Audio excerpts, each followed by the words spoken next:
প্রিয় দর্শক, আসসালামু আলাইকুম। জীবনের গল্পে আপনাদের স্বাগতম। ক্যামেরার সামনে দাঁড়িয়ে আছে এই মুহূর্তে একটি বোন। আমরা শুনবো তারই জীবনের গল্প।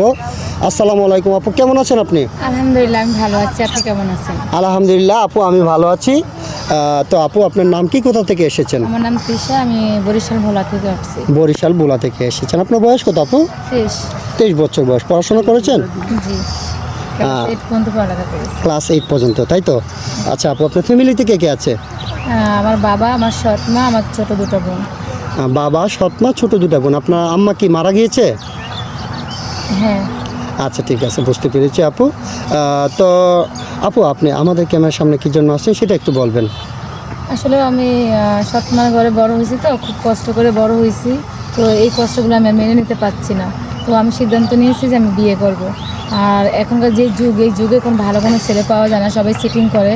তো আমি আপনাদের কাছে আসছি, আপনারা যদি আমার গার্জিয়ান হয়ে আমাকে একটা ভালো ছেলের হাতে তুলে দেন, তাহলে আমি আপনাদের কাছে কৃতজ্ঞ থাকবো। আপু, যাই হোক, আপনি সুন্দর কথা বলেছেন। আপনি চাচ্ছেন আমরা গার্জিয়ান হয়ে আপনাকে একটা বিয়ে দিয়ে দিতে, তাই তো? আচ্ছা, ঠিক আছে। আপনার বাবা কি করেন? ভ্যান চালায়। আপনার বাবা ভ্যান চালান। আপনার বাবা আপনাকে যৌতুকের টাকার জন্য বিয়ে দিতে পারছেন না। আর যেহেতু ঘরে সৎমা, তাহলে তো সৎমা কান পড়া বাবাকে দিবে, সেটাই হচ্ছে দুনিয়ার নিয়ম। আমরাও বুঝি একটু।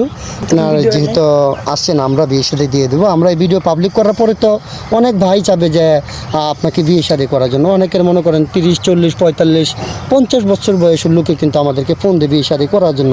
ওইরকম কোনো ভাই যদি মনে করেন আপনাকে বিয়ে শাদী করতেছে, আপনি বসবেন? হ্যাঁ, আমি বসবো। যেখানে আমার বাবার ওই আর্থিক অবস্থা নেই যে আমাকে ভালো জায়গায় বিয়ে দেবে, তখন বিনা টাকায়, বিনা যৌতুকে যদি কেউ আমাকে বিয়ে করে, তাহলে আমি অবশ্যই বিয়ে বসবো। আপনি চাচ্ছেন যে বয়সটা কোনো ম্যাটার না, যদি আপনার এই আর্থিক অবস্থা জেনে, মানে আপনার গরিব যেহেতু, ডোন্ট মাইন্ড করবেন না, গরিব আমরা সবাই। আমি গরিব মানুষ। হ্যাঁ, যেহেতু আপনারা বলতেছেন যে আপনার গরিব জেনে শুনে যে বিয়ে করবে, তাহলে বয়সটা কোনো ম্যাটার না আপনার কাছে, তাই তো? আচ্ছা, যাই হোক, আপনি সুন্দর কথা বলেছেন। আপনি যেরকম সুন্দর কথা বলেছেন, আপনার হাসিটাও তো তেমন সুন্দর আপু। তাহলে আপু, আপনার সাথে কীভাবে যোগাযোগ করবে ওনারা? জি ভাই, আমার কাছে তো কোনো ফোন নেই, তো আপনাদের সাথে যদি যোগাযোগ করে, আপনি আমাকে যোগাযোগ করে দেবেন। আচ্ছা, এখনকার যুগে তো মোটামুটি সবারই ফোন আছে, আপনার কেন ফোন নেই? আসলে বাবা ভ্যান চালায়, তো আমরা 3টা বোন, তো সংসারে খাওয়া দাওয়া করে কোনোরকম বেঁচে আছি। আচ্ছা, ঠিক আছে, বুঝতে পেরেছি আপু। আপনাকে আর লজ্জা দিতে চাচ্ছি না, যেহেতু আপনার বাবা ভ্যান চালায়, আপনার সংসারটা চলতেই কষ্ট হয়ে যায়। একটা ফোন কিনতে গেলে তো মিনিমাম অনেক টাকাই লেগে যায় এখন, তো সেই টাকাটা আপনার পক্ষে সম্ভব না। বুঝতে পেরেছি। তো সুপ্রিয় দর্শক, এই মুহূর্তে দেখতে পাচ্ছেন ডিসপ্লেতে একটি নাম্বার। এই নাম্বারটি হচ্ছে আমাদের নাম্বার।